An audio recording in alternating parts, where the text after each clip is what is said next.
नमस्कार मंडळी, पुन्हा एकदा माझ्या नवीन एका व्हिडिओमध्ये तुम्हा सगळ्यांचं खूप खूप मनापासून स्वागत. तर आज आपण बनवतोय खूप छान अशी वेगळी रेसिपी.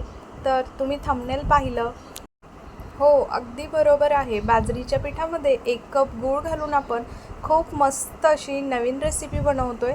सर्वांना आवडणारी रेसिपी आहे. अगदी मधल्या वेळेतसुद्धा मुलं आवडीनं खातील किंवा मुलांच्या खूप जास्त आवडीची. आणि हा विशेष म्हणाल तर महागडा पदार्थ जो की आपण मार्केटमधून नेहमी बाहेरून घेऊन येतो, मुलांना आवडतो. आणि आपण विशेष म्हणजे गूळ घालून बनवतो. ग्लुटेन फ्री असा हा पदार्थ घरच्या घरी बनवून खूप कमी वेळामध्ये तयार होतो. चला तर मग कुठेही न वेळ करता रेसिपीला सुरुवात करूयात. इथे बघा, मी सुरुवातीला एका टोपामध्ये आपल्याला गूळ काढून घ्यायचा आहे. आता हा गूळ मी किसूनच घेतलेला आहे किंवा तुम्ही चिरूनसुद्धा घेऊ शकता. 1 कप गुळासाठी 1 कप पाणी अगदी परफेक्ट प्रमाण आहे. इथे आपल्याला गुळाची गुळवणी करून घ्यायची आहे.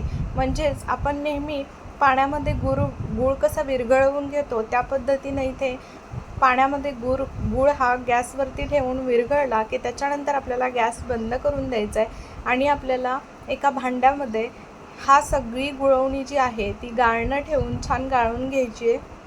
इथे आता बघू शकता तुम्ही, जो पण थोडासा गुळाचे खडे असतील ते वरती राहिले आणि काही कचरा वगैरे असेल तरीसुद्धा या गाळणीवरती राहतो. म्हणजे आपल्याला अगदी छान अशी गुळवणी भेटून जाते.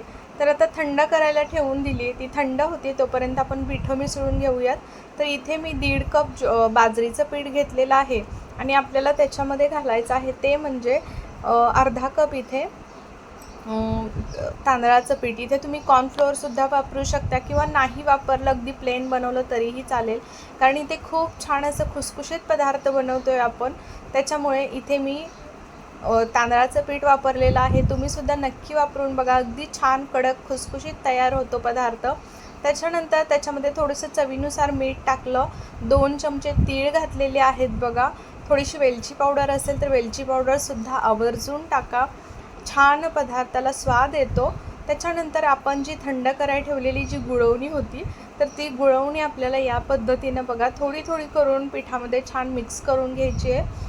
आता आपल्याला ज्या पद्धतीनं आपण गोळा मळतो त्या पद्धतीनं ही संपूर्ण गुळवणी अगदी परफेक्ट प्रमाण आहे. त्यामुळे तुम्ही पदार्थसुद्धा आपल्या इथे कुठे चुकत नाही किंवा अगदी परफेक्ट प्रमाण असल्यामुळे कमी जास्त इथे अजिबात होत नाही. पिठाचं प्रमाण किंवा गुळाचं पाण्याचं प्रमाण अगदी तंतोतंत असल्यामुळे मस्त इथे बघा गोळा मळून झालेला आहे. संपूर्ण गुळवणी आपण या पिठामध्ये घालून घेतली आहे. अगदी मऊसूत छान गोळा तयार झालेला आहे.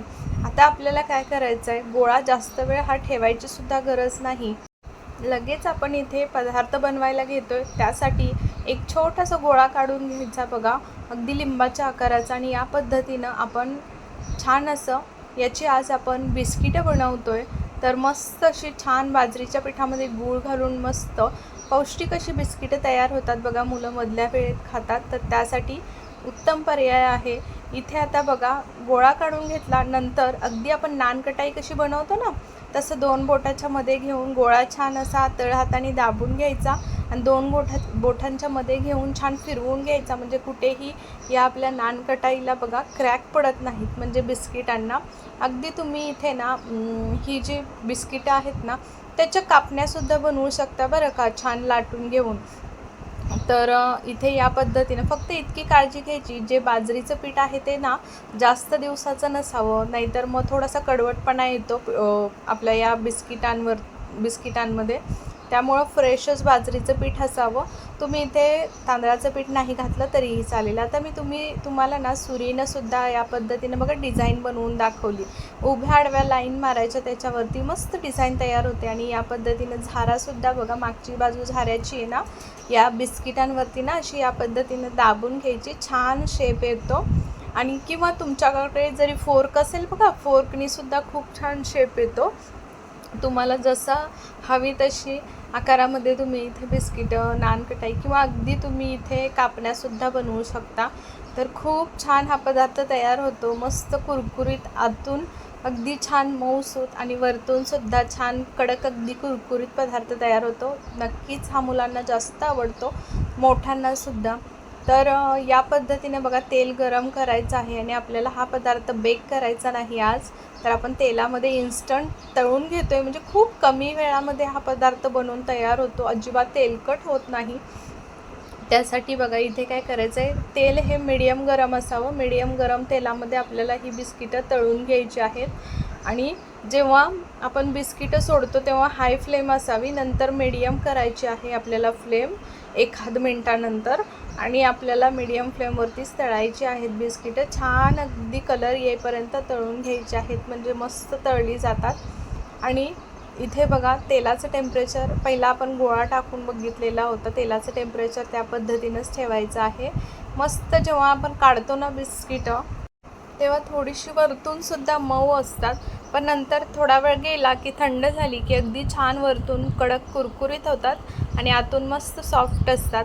या पद्धतीनं बाकीचीसुद्धा बघा, या पद्धतीने मी चौकोनीसुद्धा करून दाखवलेली आहेत आणि गोलसुद्धा केलेली आहेत. आता छान कलर येईपर्यंत आपण मीडियम फ्लेमवरती शेवटपर्यंत तळून घ्यायची आहे, ज्याच्याने आपली बिस्किटं कुरकुरीत होतात आणि जास्त दिवस टिकतातसुद्धा. अगदी तुम्ही मुलांना मधल्या वेळेत खाण्यासाठी बघा चहासोबत वगैरे, काही ना काही मुलं घरी असली की आता सुट्ट्या पडल्या त्याच्यामुळं त्यांची जास्त त्यांना काही ना काही हवं असतं मधल्या वेळेत मुलांना खाण्यासाठी. तर अशावेळी तुम्ही नक्कीच या पद्धतीनं अगदी बनवून ठेवू शकता. महिनाभर बिस्किटं ही छान राहतात आणि बाजरीचा पदार्थ म्हणजे अगदी पौष्टिक पदार्थ आहे. त्याच्यामुळे कधीकधी मुलांना या पद्धतीनं बघा नाश्त्याचे पदार्थ पण खाऊन कंटाळा आलेलो असतो, पण हे कसं जास्त दिवस टिकतंसुद्धा आणि मुलांना आवडतंसुद्धा खाण्यासाठी. तर इथे आपली सगळे बघा या पद्धतीनं तळून घेतलेली आहेत बिस्किटं. सगळी बिस्किटं तयार झालेली आहेत. अगदी तुम्हाला एक मी तोडूनसुद्धा दाखवते. वरतून खूप छान कुरकुरीत, आतून मस्त सॉफ्ट अशी झालेली आहेत. तर नक्की तुम्हीसुद्धा बनवून ठेवा. मुलांनाही खूप जास्त आवडतात, मोठ्यांनासुद्धा. अगदी आमच्या घरी तर अगदी थोड्याच वेळामध्ये म्हणजे एखाद दिवसामध्येच 1-2 दिवसामध्ये ही सगळी बिस्किटं बनवलेली संपून गेली आणि सर्वांना खूप जास्त आवडली. अगदी याची चव ना कडाकणी वगैरे आपण कसं खातो ना कापण्या वगैरे गुळाच्या, सेम त्या पद्धतीनं लागते. खूप भारी लागतात ही बिस्किटं. नक्की मी एकदा सांगते म्हणून तुम्ही थोड्या तरी प्रमाणामध्ये करून बघा. रेसिपी कशी वाटली तुम्हाला ते मात्र जरूर कमेंटमध्ये कळवा. रेसिपी थोडी जरी आवडली असेल कोणत्याही क्षणी तरीसुद्धा आपल्या व्हिडिओला एक लाईक करा. चॅनलवरती कोणी नवीन असेल, सबस्क्राईब केलं नसेल तर नक्की सबस्क्राईब करून घ्या. त्याच्या पुढील बेल घंटीसुद्धा दाबा, म्हणजे माझे येणारे छान छान व्हिडिओ तुमच्यापर्यंत पोहोचतील. त्याचं नोटिफिकेशन सगळ्यात पहिल्यांदा तुम्हाला येईल. अगदी हातावरती सुद्धा दाखवलं, बिलकुल तेलकट होत नाहीत. अगदी शेवटपर्यंत अशीच्या अशी राहतात मस्त. बिलकुल तेल आतमध्ये राहत नाही, अगदी छान राहतात. नक्की तुम्हीसुद्धा बनवून बघा आणि एक छानशी कमेंट करून मला नक्की सांगा तुम्हाला कशी वाटली माझी ही रेसिपी. आणि हो, आवडली असेल तर नक्की जाता जाता आपल्या चॅनलला मात्र नवीन असेल तर सबस्क्राईब करून जायला अजिबात विसरू नका. चला उद्या पुन्हा भेटू अशा छान रेसिपीसोबत. तोपर्यंत बाय बाय.